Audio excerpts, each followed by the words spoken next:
Hey there survivors, how's it going? I'm your host Douglas here at John Boy Productions, bringing you another Trick or Treat Studios product review. Time to wake up because the nightmare is finally over. We have the final product to review from A Nightmare on Elm Street.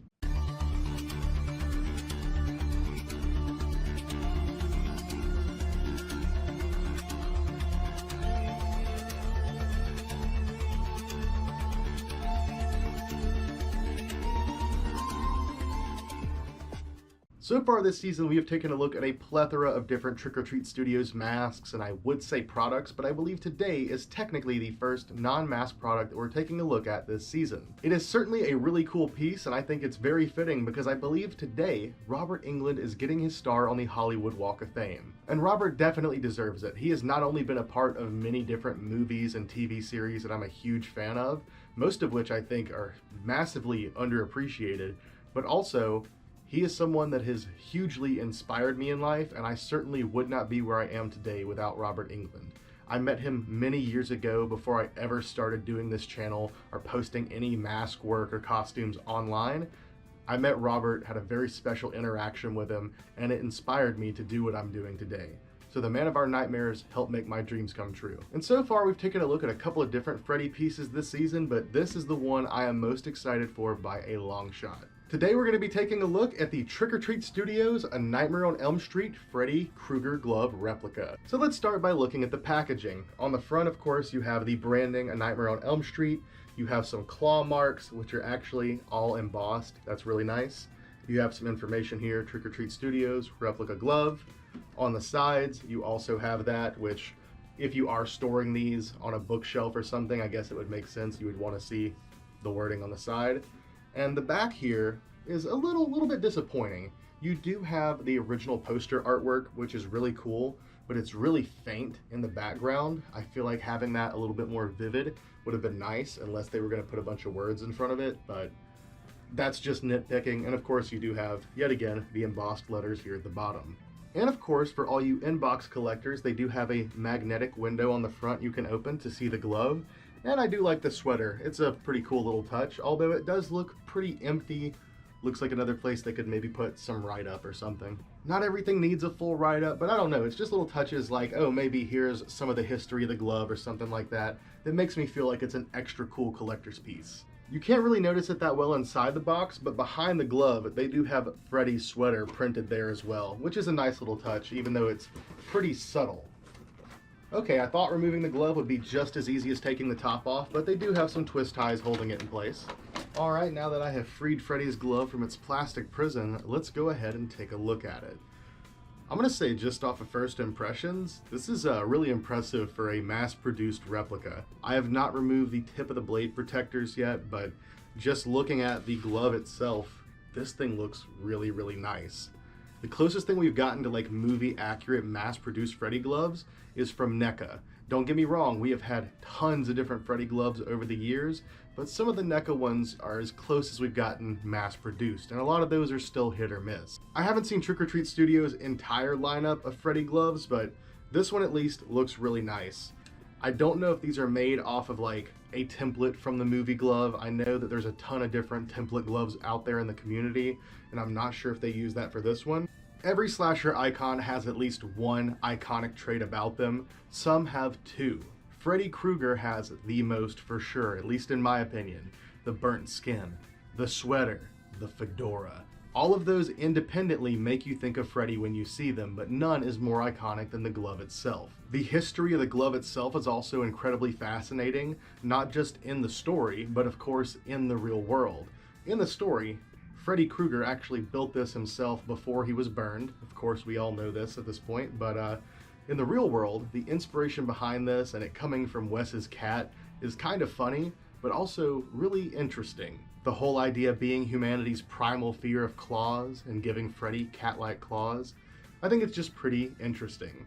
And overall, looking at this thing, it looks pretty accurate. Of course, this isn't going to be like 100% screen accurate, and it's not going to be as accurate as some of your artist-made replicas, where they're trying to imitate every single little bit of grime, all the little dirt and details, down to the nitty-gritty.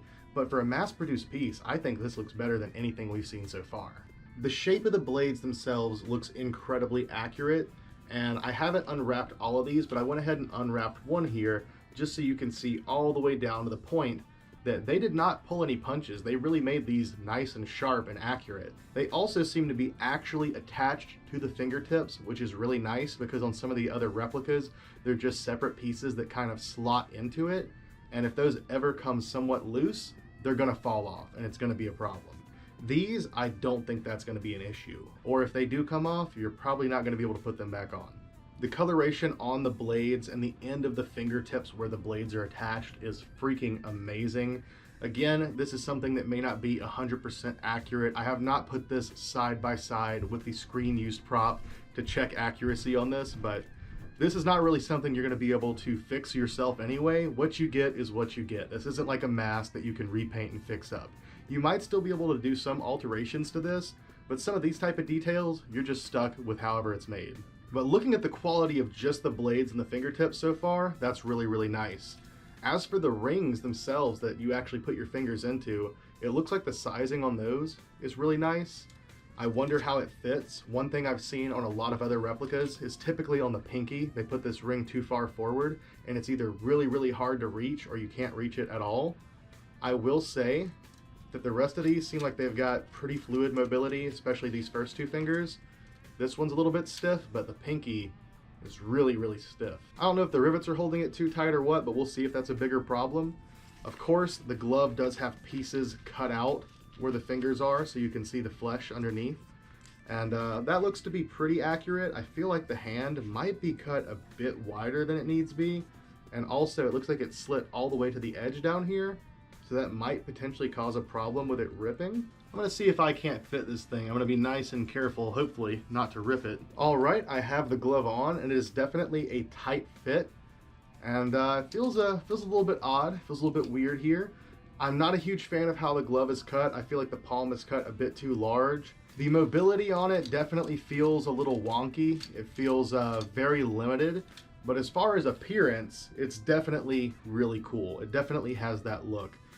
This would work for cosplay for sure if you're looking for a nice Freddy glove for cosplay just to pose with. If you're doing haunting or something like that though and you need something with a bit more mobility to emote with the glove, I feel like maybe this wouldn't be the best call. But appearance wise, it's still a really nice replica. One thing I forgot to mention about the blades but is present here is the blade break. Now, for those of you who are huge Nightmare on Elm Street fans, you know the blade break is very noticeable in the movies, which is a really cool detail to have on the replica. Not all replicas do it, but of course it's from the glove getting damaged during production and they had to fix it, and it is pretty noticeable in some scenes. Well, we've now reached the part of the video where I read you all the excerpt directly from the Trick or Treat Studios website, so let's go ahead and take a look. Here we have the A Nightmare on Elm Street Deluxe Freddy Krueger glove for $225. This so far is for sure the most expensive thing we've taken a look at this season. It says sculpted by Anders Ericsson, but I presume they mean like that he provided the template, all that good stuff. Trick or Treat Studios is proud to present the officially licensed A Nightmare on Elm Street Deluxe Freddy Krueger glove.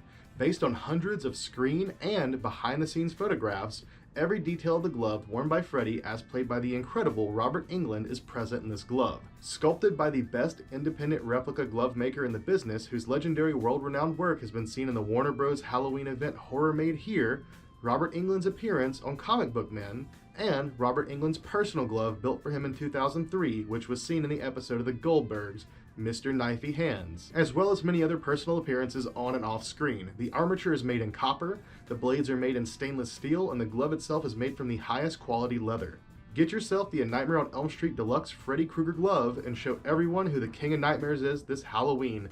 Note, this is not a toy, this is a high quality prop replica, not recommended for anyone under 18. Now see, that is how you do a write-up on a product. I love to see it. All the details, all the information present there. Really, really nice. And yeah, overall, I think this is a really nice prop replica. As far as a costume piece, I would recommend it maybe a little bit less. I think it'll look fine if you're standing and posing menacingly, but if you're looking for something with a bit more range of motion so that you can emote with the glove, that's not really going to be as present on these. But if you're looking for something especially to put like on a hand armature to display, or maybe even hang it up like it is in Evil Dead 2, I think this is a fantastic replica. And I guess it's also worth noting that Freddy's glove is kind of used as a prop in A Nightmare on Elm Street, not just as a weapon by him, but it's kind of a plot device in a few different scenes.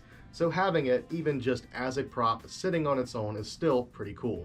Now, as far as the price point of $225, that is pretty steep, but it is a full metal made piece. I would assume all the work that goes into actually putting these blades on, having them be colored the right way, and of course just overall built well, it takes a lot of work. They probably have to pay quite a bit to have these made. But at the same time, there are definitely cheaper replica options out there, like the NECA gloves. Personally, I would prefer these over the NECA, but there is a pretty large difference in price. Now, I actually got this glove for a steal. Technically, I got it for free, but my girlfriend picked this up for me for Christmas, but she didn't pick it up during Christmas. She picked it up during the post-Halloween sales at Ultimate Party. On the front of the box here, let me show you. Well, technically it's on the back of the box. They were originally selling these for $200, a little bit cheaper than Trick or Treat Studios even.